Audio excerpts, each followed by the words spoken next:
Hello everyone, welcome back to the channel. In this video, I'll show you how to restore deleted events in Google Calendar in 2026. First, open Google Calendar in your web browser and sign in to your Google account. Next, click the gear icon in the top right corner and select Settings. In the left sidebar, scroll down and click Trash. Here you'll see the events that have been deleted from your calendar. Find the event you want to restore and click the Restore icon next to it. The event will immediately be moved back to your Google Calendar. Now go back to your calendar and check the original date. You'll see that the deleted event has been restored successfully.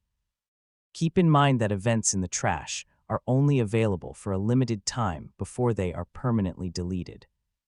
If an event has already been permanently removed from the trash, it may not be possible to restore it. So if you accidentally delete an important meeting, reminder, or appointment, check the trash section as soon as possible. That's how to restore deleted events in Google Calendar in 2026. If this video helped you, please like the video, subscribe to the channel, and turn on notifications for more Google Calendar tutorials. Thanks for watching, and I'll see you in the next video.